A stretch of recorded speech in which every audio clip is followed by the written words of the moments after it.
Here with Troy Corser after the opening round of the World Superbike Championship. We went for a GS ride in the Victorian high country for a couple of days. How good is this type of riding, Troy? Yeah, it's been awesome. It's the first time I've actually had a proper ride on a GSA. So, awesome bike. I've seen some awesome part of the country. Beautiful. The start to your opening round was quite problematic for you on Friday, but certainly some light at the end of the tunnel by the end of the weekend. You seem to be on top of everything.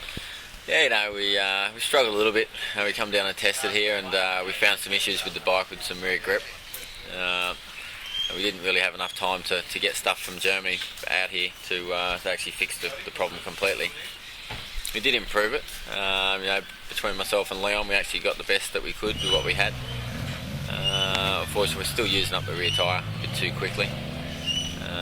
If you get away with the guys at the front, you can manage the tyre, then that's not so bad. But unfortunately, I didn't get such a great start in the first race and had to push pretty hard just to get up to the back of the guys, and I used up the tyre pretty quick. But reasonably happy with the first race. Second race, a bit disappointed. I got a neutral going into Honda and ended up running off the circuit and then coming back on and making a few places, but again used up my rear tyre way too hard, so lucky to finish the race. But obviously we've made some good steps forward for 2011 compared to where you were this time last year, but of course the other guys have done the same, haven't they? Well, yes and no. If you look at the results that we got last year at Phillip Island, they're actually better than what we achieved this weekend. So, but the team's got a lot more experience. We've had a few changes in the team as well. The bike, we're still working a lot on the electronics on the side of the bike, traction control, engine braking, which at the moment is probably the biggest area we need to improve still on the bike. A little bit from mechanical grip, but overall, we are in a better position. I think both me and Leon are a lot clearer on the direction that we want to go with the bike.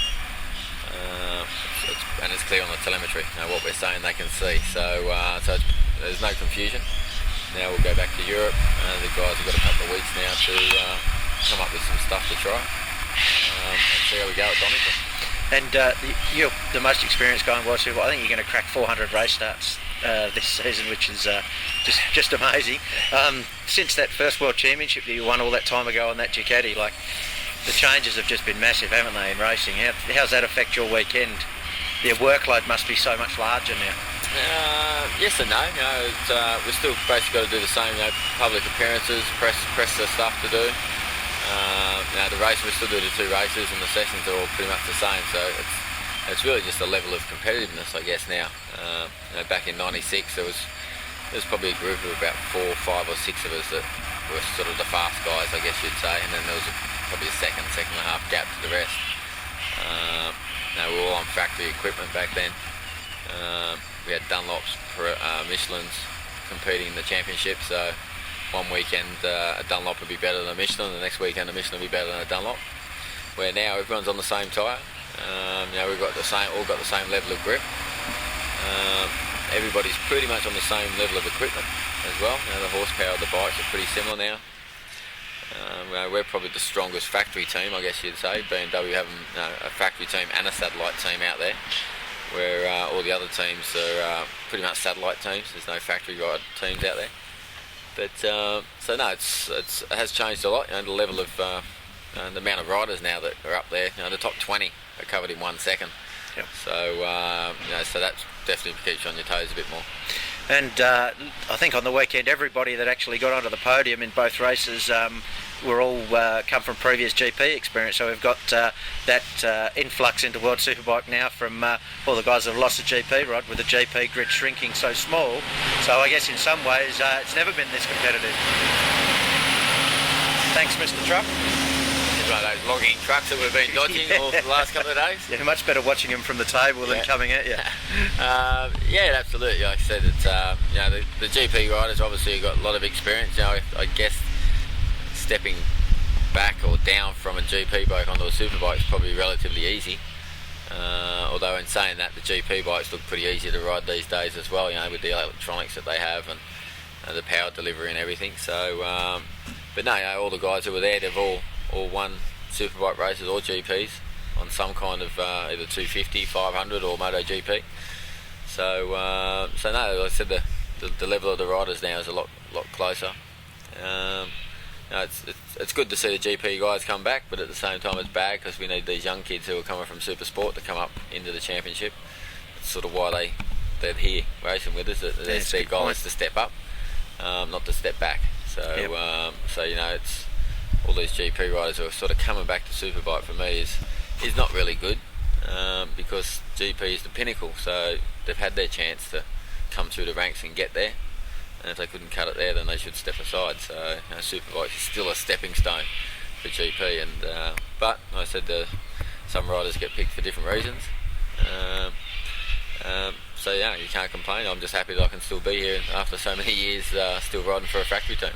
And obviously, with your level of fitness and your level of competitiveness, you're still fired up and still. What keeps you motivated? Is it harder to keep your motivation now, or are you still quite easy to get fired up about the competition? Yeah, I've never really been one to have to get fired up. I'm pretty relaxed. My training, when I'm fit, I know that I'm physically good on the bike, and mentally.